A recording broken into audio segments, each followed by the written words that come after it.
7 years after the Supreme Court settled the issue of Ram Mandir, the birthplace of Lord Ram has been making headlines for drawing record number of tourists, for transformative development, and for emerging as one of the cultural centers of India. But this time, the news is different. Serious allegations of embezzlement in the donations and offerings made by the devotees to the Ram temple has not only drawn country's attention, it has also sparked the political war of words in Uttar Pradesh. The matter came to light when former Chief Minister of UP, Akhilesh Yadav, flagged the alleged irregularities in donations. जो चढ़ावा था मंदिर में उसको लेकर के कुछ चीज़ें बाहर निकल करके आई हैं और जो कैमरे के आधार पर कुछ लोगों की गिरफ्तारी होगी। 4 लोग संदिग्ध पाए गए। दूरबीन और ड्रोन काम कर रहे होते डबल इंजन के, तो ये हमें भी कुछ कहने का मौका नहीं मिलता। However, initially the government trashed Samajwadi Party chief's charges. Deputy Chief Minister Brajesh Pathak himself slammed SP chief for allegedly spreading lies in the name of Lord. आज झूठ का नैरेटिव अफवाह फैला करके आप सनातन संस्कृति पर, प्रभु श्री राम लला के भव्य मंदिर पर झूठ का नैरेटिव अफवाह फैला करके गढ़ने का असफल प्रयास कर रहे हैं।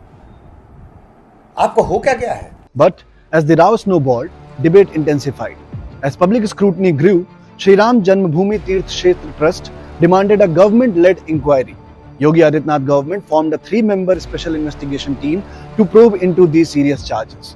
The committee will be headed by Divisional Commissioner of Lucknow, IAS Vijay Vishwas Pant, IPS Kiran S, IG Range, and Special Secretary Finance Neel Ratan are also part of the panel. On June 15th, the SIT team paid a visit to the temple and began its investigation. A preliminary report has been sought in 7 days and the final report has to be submitted in 15 days. Shri Ram जन्मभूमि के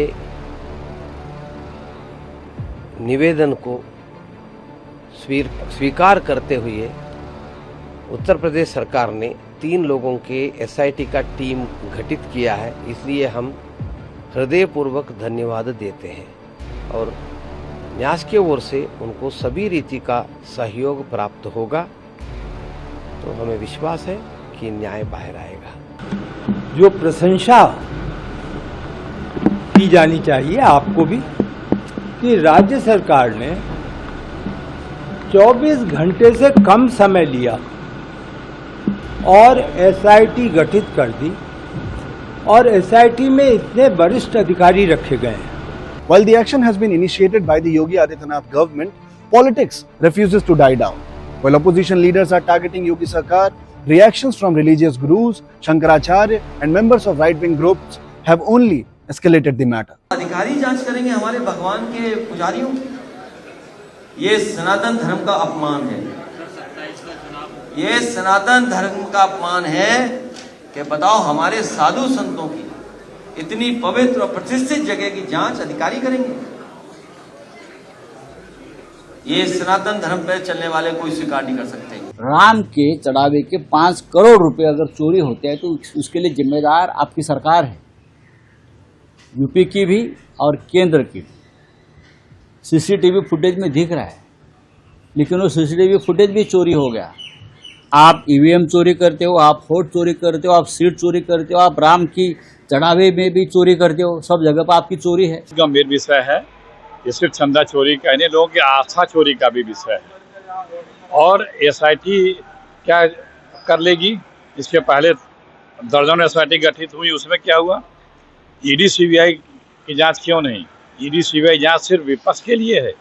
इस प्रकरण में ED CBI की जांच हो और अदालत के देखरेख में होनी चाहिए। जिन व्यक्तियों को धर्म ज्ञान नहीं है और उनको धार्मिक कार्यों को संचालन के लिए नियुक्त जब किया जाएगा, तो मंदिरों का संचालन, मंदिरों की व्यवस्था विधि निषेध पर आधारित है, जिसका निर्णय शास्त्र करते हैं। क्या करना चाहिए, क्या नहीं करना चाहिए, पूजा पद्धति क्या है, वहाँ की व्यवस्था क्या है, वहाँ का जो मैनेजमेंट है, उन लोगों में भी धार्मिकता होनी चाहिए, धर्म का भय होना चाहिए। Meanwhile, the matter has also reached Supreme Court.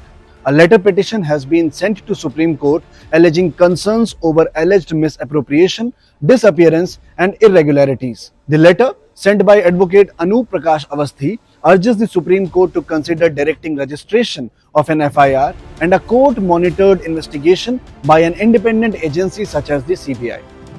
Ram Mandir was officially inaugurated in January 2024. As per a study conducted by IIM Lucknow, over 11 crore devotees visited Ayodhya in the first 6 months of temple's inauguration. The inauguration of the temple became a major poll issue in the Lok Sabha elections. Assembly elections in Uttar Pradesh are scheduled next year.